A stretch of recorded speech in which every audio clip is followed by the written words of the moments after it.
my childhood memories, I'm very aware as a teacher of how different the upbringing is of kids today. We would never play indoors. If it was sunny, you were virtually shut down. And there were a lot of social games went on, you know, rounders and hide and seek. And I had roller skates, and there was up and down, you know, bicycles. We had limits where we could go, but we would be out if we could. Away from adults. Adults didn't really figure in our scene at all. Do you think that's different because of safety reasons? Yes, absolutely. Fear of whatever.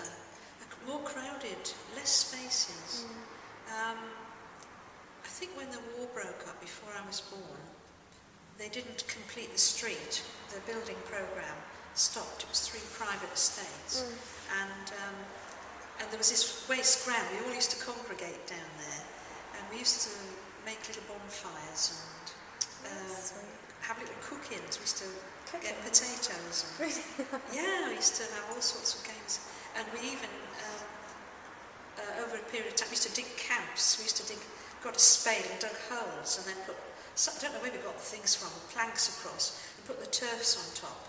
And you could kind of sneak down. You couldn't see the campus there. That's amazing. And we'd have chimneys and cook in. And there was a big, a sort of huge old house with a big wild garden. It sounds like a storybook, doesn't it? And we sneaked over the fence and had this tree house at one point. And we had a swing as well, a rope swing. Was it abandoned, the house? It later got sold and developed into the local social club. But there was a gardener, and it was all that kind of, we used to call him the gadgie. And if we heard him coming, we'd sort of hide up in the treehouse, pretend we weren't there. There wasn't any TV. I think I was in 52, the coronation?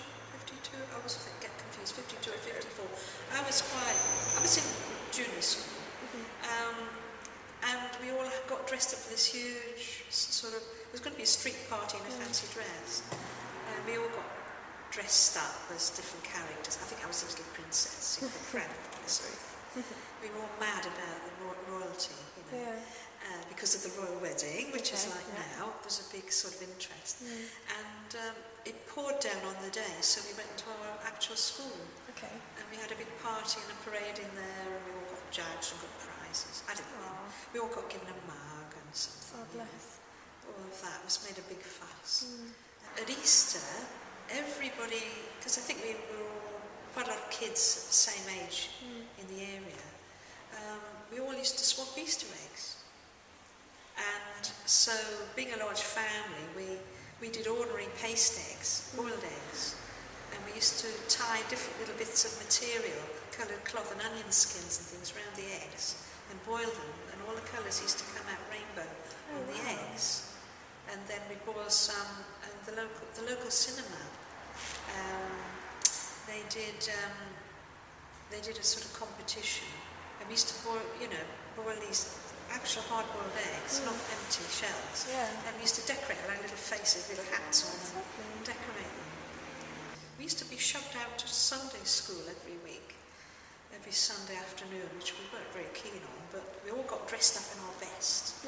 And at Easter, you were totally kitted out, head to toe, with brand new clothing. It was a big event, and Mum would knit fancy hats, and bonnets and things, and new shoes. And she did a lot of the clothes when post-war were, there's rationing on everything. So we used to, Mum used to make lots of the dresses and things. And then I remember there was a neighbour lived behind us, and we used to be being inspected, and every pocket had money put into it, which was something you'd remember as a child. So you'd go and show off your new clothes, and visit your neighbours with your Easter eggs. It was like a big... Really? Yeah. Oh gosh. Maybe it was just local. And there were other little traditions. Really nice. When someone got married, all the kids would gather, all the neighbours would gather around the entrance to the house to see the bride leave. And the father of the bride would have a big pocket full of change, and and he'd throw it out into the street, and all the kids would grab it and used to shout, "Oh, are you? Oh, are you?" It was a kind of tradition that happened at the time, you know. Christmas was a really big occasion. In our household, we kept the myth of Santa Claus going quite a few years longer than it needed to be, you know.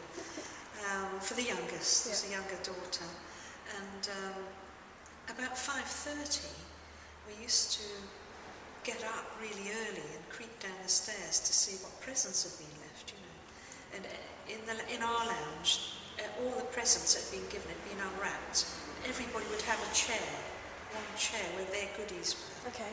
And the night before, we used to hang up Dad's socks with our names pinned on them in the handles of this sideboard. And we used to, it's hard to imagine it really. And that stocking, Mum used to fill, there'd be money about 2 half-crowns, which they looked like 50p pieces, about that size. Yeah, I think they were worth 8 of them to £1. It seemed a lot of money at the time.